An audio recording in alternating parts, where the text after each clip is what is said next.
Everyone in New Jersey loves food. We like cooking it, we like eating it, we even like talking about it. So with a big election coming up, I thought, let's get the people running for governor into the kitchen and get to know them through their favorite foods. I'm Bill Spadea, and I am a Republican candidate for governor. I've lived in New Jersey most of my life, had a stint in Boston where I met my wife Jody. We've been married 30 years.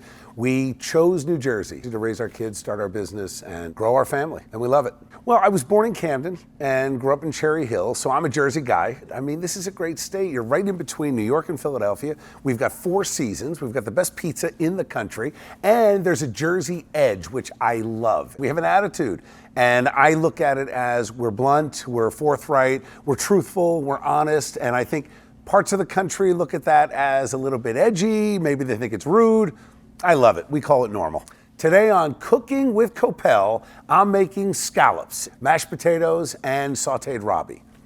Broccoli Rob, for those of you who are not Italian. So I can't wait to get started, and I have not eaten all day, so this is going to be my one meal for the day, and I'm looking forward to it.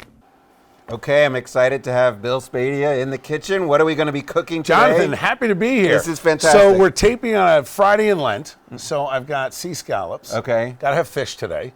And we've got broccoli Rob, known in our house just as Robbie. Right. And mashed potatoes. Is this like something that everybody knows? This was, if you've got to go meatless Friday, why suffer? Right, you may as well have something that's decent, and the scallops are meaty enough. Not really sacrificing because they're delicious. This may be weird for the Jewish guy to say, but I don't think that's the spirit of Lent, though. Well, possibly not, but as I said, look, we are following the letter of it. Okay. But it's also very simple too. Yeah. And, okay. You know, I mean, you see, there aren't a ton of ingredients here, and what we're going to do first is we're going to blanch the broccoli Rob. Okay. Do you want to cut off the stems? Yeah. All right. So I'll let you do that. You can. All right. So we need to turn that. We'll turn this one on to get ready. And right. So I'll. So I got to tell you something funny. So. Yeah. Every time I was sort of listing our guests and I was coming up with your name, I wanted to call you Vince because there was this tennis player. Yeah, Vince Spadea, sure. Yeah, so famous guy. Decent tennis player. Yeah, but is that like your cousin? Well, I assume we're related because somewhere in the old country. Spadea, so I walk into an Italian restaurant and get corrected. Okay. They'll tell me, no, it's Spadea. Yeah. And there's a police officer that's a good friend of mine, PBA member, Vito Spadea. Yeah. And he's aggravated with me because now that I'm running for governor and I have my show on the radio for 10 years and I was on Fox TV for 7 years, he's like, my kids now get corrected in school. They're like, no, it's not Spadea, it's Spadea. So it depends on what side you fall on. Yeah, that's funny because I had to teach myself to say Spadea because it's Spadea. That's what it should be. I get it. Look, the more common spelling is IA. Yeah. Which is why I assume we're related to Vince because it's EA. So there EA you go. is less so common. You don't know if you're related to. I don't except know. Somewhere in the old country. Look, I don't know. I did a 23andMe. Yeah. I was challenged by Dennis Malloy. Okay. Who, Dennis and Judy do the afternoon show after my show. Yeah. Came off the air at 10, and then they were on 10 to 2. And I'm in the studio. My daughter lives in London, and she just got married. Charlie the Butcher. Yes, he's an actual butcher, not a criminal. Because people got concerned with Charlie the Butcher. I saw the movie with the butcher thing. I don't know what it's called. So she was in from London, and I had her on the show. And when she was ready to go, she's like, "Dad, I got to go. I got to catch a flight." And I'm like, "All right, I'll see you." I wasn't going to see her for 3 months. Dennis Malloy comes barging into the studio. He's like, "There's no way that you're an Italian father." Because I'm an Italian, and if my daughter's going away for 3 days, I'm crying, I'm hugging. You're like, I'll see you when I see you. So he challenged me. So he made you take a DNA test. Yeah, bet me $100 that I was not more than 25% Italian. Turns out I'm 17% Italian. Oh, he was right. At least according to 23andMe. So he was right. Well, I don't really buy it because 40% was Southern European. So I kind of challenged the whole. But anyway, I'm a little bit Japanese. Okay. Go figure, right? All right, so we got to get the Somebody water. in the family has a secret they don't want known. But anyway. Right? I thought the same thing, Jonathan. I thought the same thing. My family, they were mad at me for weeks. They're like, why would you take that test? Why would you release the results on air? I'm like, it's for the show. It's what we do. Some cousin's going to get arrested as a serial murderer. Somebody's in trouble, right? That's it. Okay. All right, we're going to put the water there. So we're going to put our... You wanted sizzle. This is we want to... Yeah, yep, that's it. That's perfect. A little more than that. A little more. So we want to get the Robbie in there. We're going to just blanch it. So that needs a couple minutes till it gets dark. Okay. So what we'll do there is I had never had this. You know, I mean, I grew up in South Jersey. It was just broccoli and spinach. Right. But my wife Jody is from Rhode Island, and this is a bitter green, so it gives you something a little more complex. I love it, and it makes a great bed for the scallops. So we'll just blanch that, flip it around a little bit. I lived in New Haven, and the pizza with the broccoli wrap. Oh God, there's a place. Is it Frank Pepe's? Pepe's. That's the big question. The coal-fired That's pizza? the big question. Are you a Pepe's or a Sally's guy? That's No, it's like Pepe's. That's all like the way. fighting. That's like pork roll. Like it's the same. So Taylor ham pork roll. Yeah, that's the New Haven version. But it drives me crazy because I grew up in South Jersey, and there's case pork roll. So pork roll is the product, case is the brand, and so is Taylor ham. Right. But you say that to somebody, they fight you. I had many battles on the air with that. The idea is to keep your campaign intact from this. We don't want to be going off the rails with this. This could be the end. This could be the shortest campaign you've ever seen. I don't want to get you in trouble. So once that gets dark green, we're gonna take it out. We're gonna cook the water off, and then just a little bit of olive oil. And I need to get so the garlic is what comes next. That's a lot. Tell me when to take it out. I do like a lot of garlic. Okay. Let it go for a little bit. That's fine. So I'm interested. Yeah. I was reading your background, and I saw you went. Was it BC or BU? BU. Yeah, went to Boston University. But so you graduated from college, and then you enlisted in the Marines for 8 years. Yeah, my parents thought I was crazy. Yeah, so that's unusual, right? So tell me that story. What prompted you to do that? Well, it was during the first Gulf War. Yeah. So I was a senior at BU, and the war breaks out. I think it was February 1991. And I enlisted. It was something, my grandfather was in the Marine Corps. He was a World War II vet. So something I had always thought about doing, but then I got into BU, and I'm like, all right, that can wait till I'm done if I still want to do it after I graduate. Right. So I did, but I wasn't looking for a career. Just I'm slicing the garlic because that's going to go in the hot oil. Yeah, that's going to be good. It's going to flavor the oil, but the key is to not burn it. So I've got to make sure that it, and I think we only need 2 cloves for that amount of. Okay. So I don't know if you like garlic, but I love garlic. Garlic's good. It's good for you too. It keeps garlic. away the vampires. It's great. It's good for your blood, heart healthy. But yeah, I wanted to see if I could do it. I had been driven by family and there's always a side of patriotism. I love the country, but it was a personal journey. And I had a couple job offers after I graduated, but I'm like, nope, I'm going to the Marines. Now the Marine Corps. So this was March of 1991. Sure. I was graduating in May. The Marine Corps said, no, we're going to wait. We're going to defer your enlistment until you graduate. Unbeknownst to me, the reason they do that is they get you into Parris Island, and then they really work you to convert into an officer. Right. Because I was the only college grad in my But that's what I was platoon. wondering. So as a college grad, they put you on an officer track right away. Well, they want to, Yeah. but I resisted. you I didn't didn't want want. to do No, that. I wanted to be enlisted. That was the whole point. Right? That was the point. That was what I wanted to do. Right. So I graduated from Parris Island, and I tell people that I was in the 1st Battalion. So any Marine knows there are 4 battalions at Parris Island. The 4th Battalion is Women Marines.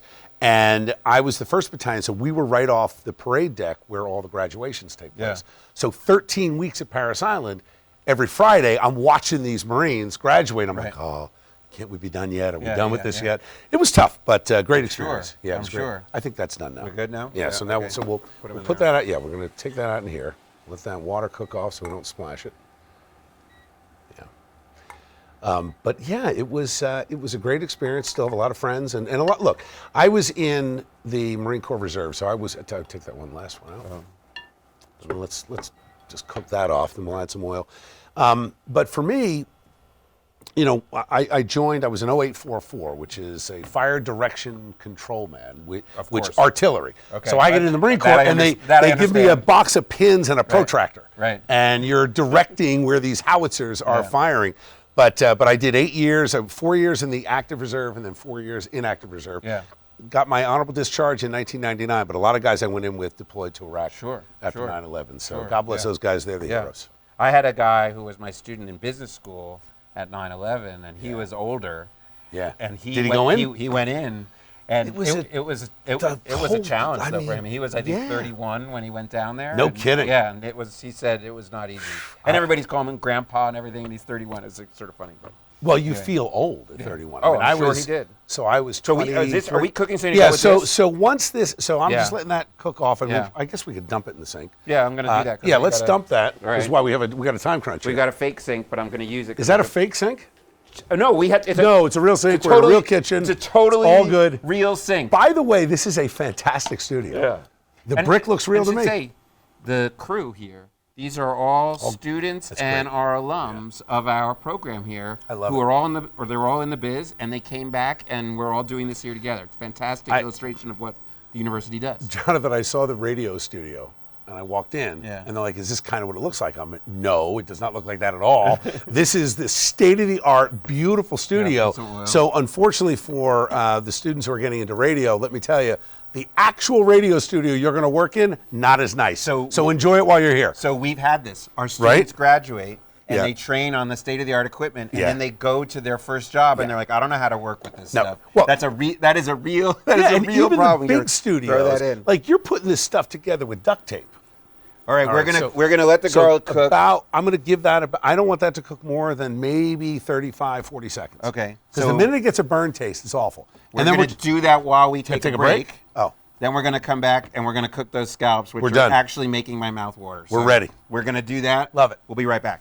Hawk Plus, the first student-run streaming service in the nation. The place to go for all things Montclair State University. Student films. Is it really you? News. We start this episode with some breaking news on campus. Montclair Sports. State men's basketball has been heroic this season. Exclusive talk shows, alum interviews, and live events. Student produced and student run. Hawk Plus. It's Montclair, streaming live and on demand.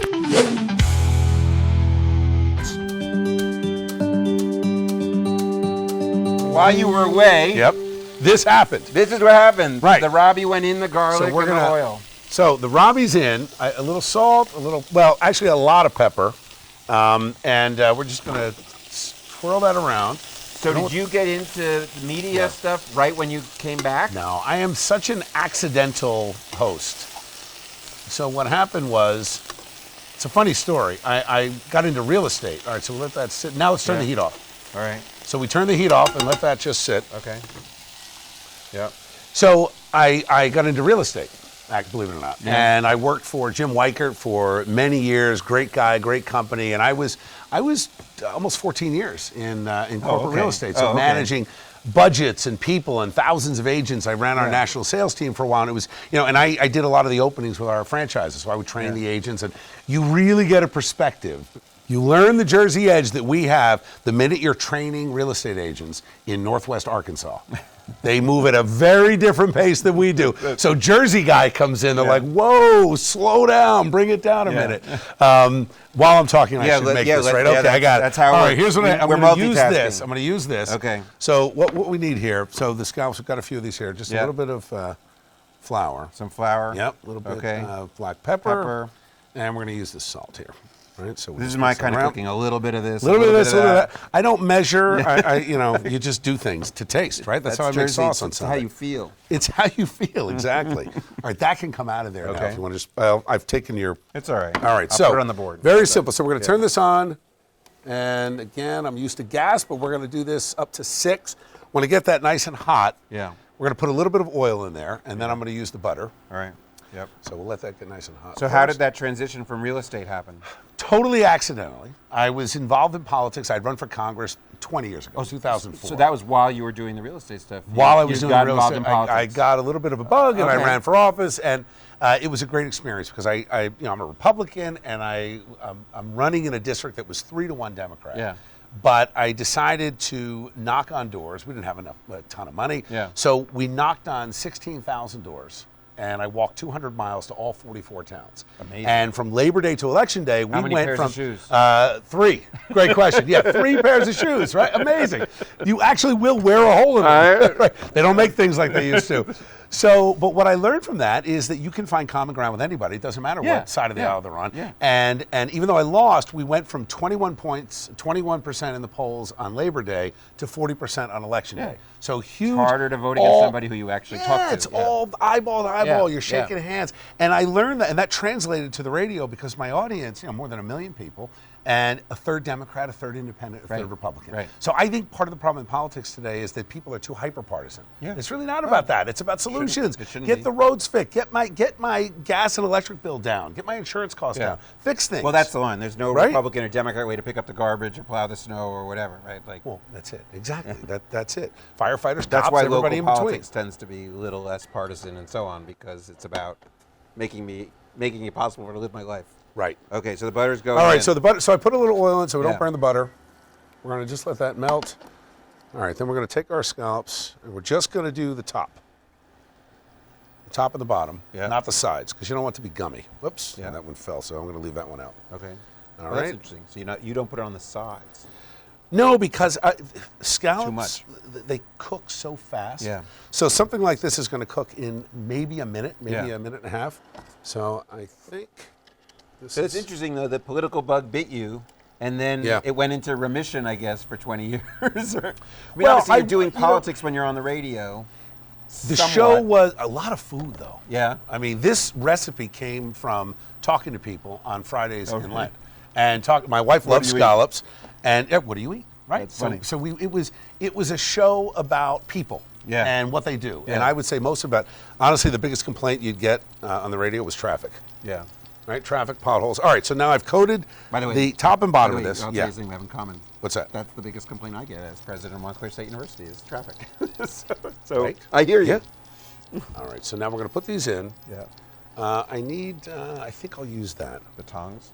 Yeah, oh, I got one here. All right. Here you go. So I don't know if we have a clock here. We probably do, but no more than a minute on each side. I'm counting in my head. Are you? Because I'm just going to figure it out as I touch them. Yeah. But anyway, the show was very personal. You know, I did TV for 7 years. Mm-hmm. And you're talking to a camera. You know that people are watching, but you're not really interacting Yeah. with them. They're watching it as a group or they're sitting on their couch. Radio's personal. And I'm That's in the interesting. car with you. Yeah. I'm sitting in It the is- passenger it is- seat. there's an intimacy It's to it. one-on-one. Yeah. So I've done comedy, theater, I've done a lot of those things, and when you're talking to an audience in a theater, yes, you can have a connection with people. I mean, when we were doing comedy, you'd look for the one person that had their arms crossed and they looked angry, and you're going to get that guy to crack a smile, and then you win.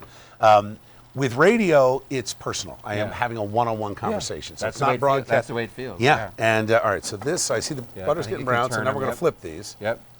All right. So by the way, like that's part of the idea of this show is like it's a way for people to get to know the folks running for governor. You should know them personally. Yeah, I because agree. in food is a way to do that. Like people get to know each other over food. So that's sort of the idea of this. So Well, Despite 23andMe, I grew up Yeah. in an Italian household. So it was Sunday. But I tell people this, that part of the challenge in New Jersey, and one of the things that motivated me to run. You identified as Italian household. Oh, that's it. We did right. Apparently so. But I say we used to have generational dinners and households Yeah. in the state. Yeah. We would go to dinner every Sunday to my great-grandmother's house. Yeah. But Yeah. Jersey's become unaffordable, so people, it's different now. Now grandma and grandpa can't really afford to stay. Well, just in Or the general, kids that's are not moving even out, a Jersey right? thing. Like everybody moves a lot more, so you don't have the same generation in the same neighborhood in the way that Exactly. it's just we live our lives quite differently. Yeah. All right, so I think I've got a hot spot there. Yeah, I see that too. Yeah, right? So, No, it's not even. no, but it's, it'll whatever. It'll be fine. It'll be fine. It'll work. So what we'll do at the end is when I plate these, I'm going to we'll make a sauce with a little bit of the white wine. Yeah. We already have some sauce made, and then you'll just kind of drizzle that over. Okay. I'll put these on the mashed potatoes and then plate a side of the Robbie. Good. It's all And, looking. It's the all chives looking really we good. use for the potatoes. And I know we're almost out of time. These No, are we're look- we're these are okay. pretty We're good, okay. though. So I am curious. So Yeah. connecting the dots a little bit. Yeah. How does the Marine experience inform everything that comes after? Because this Yeah. wasn't like a small thing. It was 8 years of your life. Right. And Well, so I was active reserve 4 years, inactive reserve 4 years, so Yeah. I was working full time while I was doing it. Okay. But it's the code of conduct. It's the discipline. Yeah. You know, and people ask me, how do you get up at 3:30 in the morning and then work sometimes until 11 o'clock at night? Right, I'm like, right, well, right. when I was in the Marine Corps, they oh, said, that's interesting. yeah, they said, So that's these when are you done. learn some of those skills. You learn the skills, you learn the discipline, you learn respect, not just respect for other people, but self-respect. So- you also learn the limits of how far you can push yourself. So one of the things I've always thought, I'm a big believer in public service, and if I could wave a magic wand, I would say everybody should do public service. I'd be willing to make it compulsory, in part because I've always read stories about people in military service interacting with folks who they wouldn't interact with in any other place. Now that was in a No doubt. in a non-volunteer army. Right. But I'm wondering if that was part of your experience, that you had variety of backgrounds coming together. The diversity was incredible, and it wasn't about skin color. Yeah. No, I wasn't. I'm in everything. Background, Everything. economics, region, everything. Jonathan, we had guys that were given a choice by a judge. You're going to jail, or we're going to send you to Paris Island. And people I don't know if they still do that. Yeah. But, now I'll age myself. I'm 55, so I'm Right. officially a senior in Garden State, Right. by the way. I qualify for senior housing. But you go back 30 years, things are a little bit different, and the diversity was huge. You're working with guys that could have gone to prison and, made a bad choice. Right. I got that experience very young. I started working when I was 12 years old. My dad had a small machine shop in Westmont, New Jersey. Yeah. And my job, we had rows of machines, and they spit oil. We were making screws and bolts and things like that.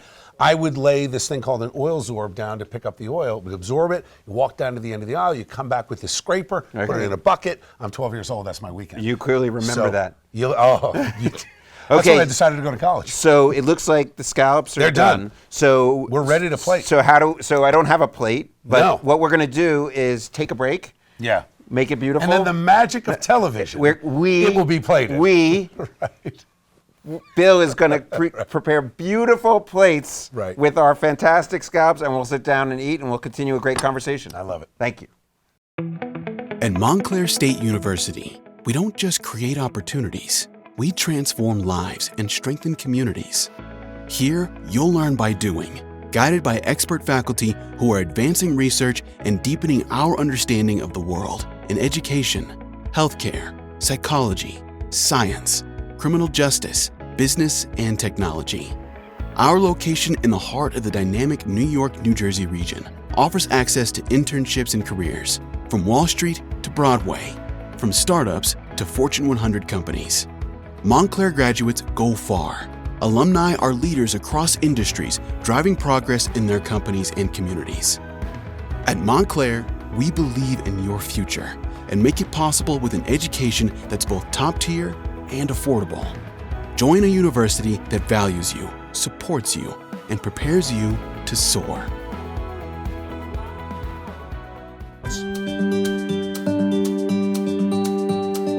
All right, so now we have in front of us beautiful Like plated magic. scallops presented by an artist. We will just say that. Let's just It's say an art- there was somebody a little more skilled than me to No, do no, the actual we- plating.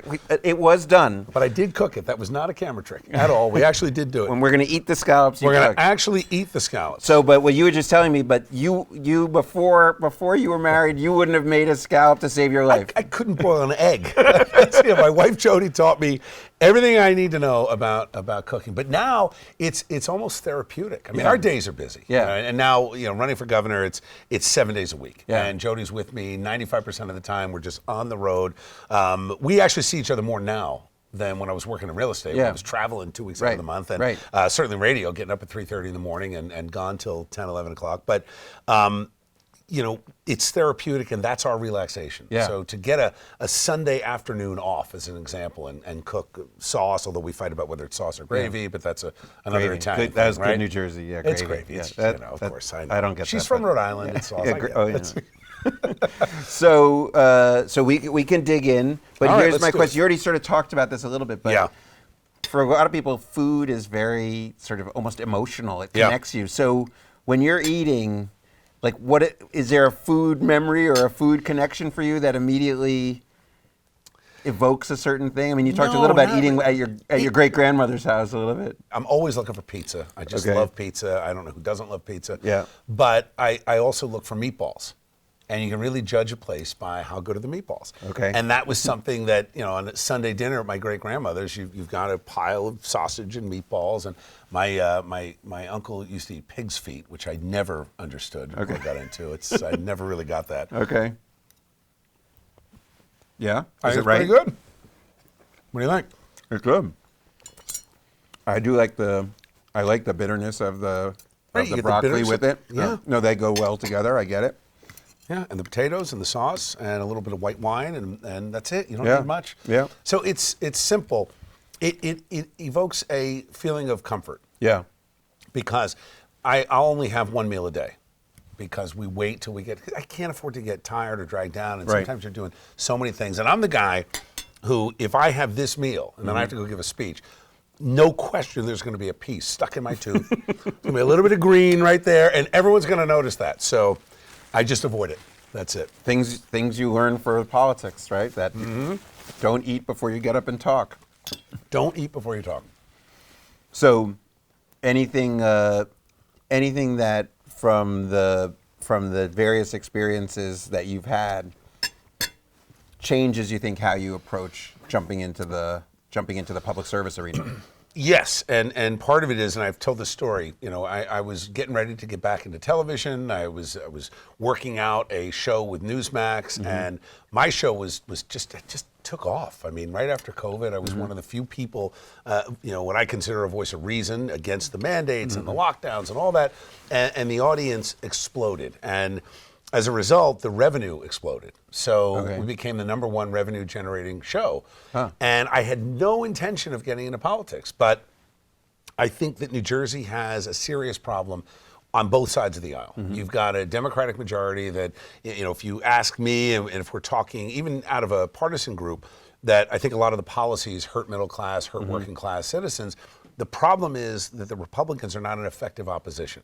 So for too many years, it's all these guys in Trenton that are negotiating with each other, and the rest of us are out here paying the bills. Yeah. But if you were to say to a student, right, because that's obviously what we're talking about here, regardless of your politics, right, whether you agree with me or not, here's why you should jump in, because that's a story that's about what you see. So my daughter Elizabeth, our daughter and son-in-law live in London. Okay. And our son Michael lives in California. He's a senior now at San Diego State. He'll be graduating in May. And Jersey is in between both of them, but that's a trip. Right. So God willing, we would love to have grandkids someday. Right. And I would love this to be the state where our kids say, yeah, I can't wait to get back to Jersey. It's unaffordable right now. Right. It's unaffordable, first-time home buyers, and you've got, there's just a feeling in this state, and you just look at the numbers of so many people leaving the state. I love New Jersey. I was born here, raised here, and then chose it to build our family. So I would tell them, we're in this fight to make New Jersey the most affordable it can be. But that could be, you could come at that from anywhere on the political spectrum.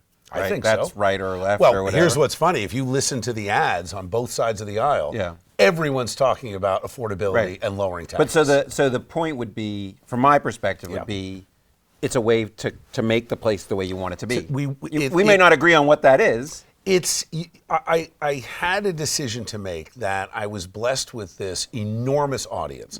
So I had a choice. I could either continue to advocate on the air where the worse things got, the higher my ratings went. Because people need a place to vent. So I would find that every bad policy that came out of Trenton, which regardless of party that pushed it, people would call the radio show and complain about it. And I'm like, all right, so I could really ride this to retirement, but I don't know if I could retire here, given how fast the cost of living is rising. So when you say that about being on the air, I'm thinking about, so one of my personal heroes is Theodore Roosevelt. I love Theodore Roosevelt. Big stick, I love it. His one of his most famous lines is about the man in the arena, which is, it's easy to be a critic. What it takes brave is to jump in. And so, it's easy to talk on the radio. He's in the arena. But you decided to jump in the arena. So I think at some point, if you're blessed with an opportunity, you got to take it. Yeah, good. Well, you should also continue to take the opportunity to make scallops, because pretty good, huh? Turns out you have some skills. Look, if this doesn't work out, maybe it's always good to have a backup plan. You got to have a backup plan. So Plan B. I enjoyed cooking with you, and thanks so much for coming over. Thank it's you. been great. Thanks for Thank having you. me. Appreciate it.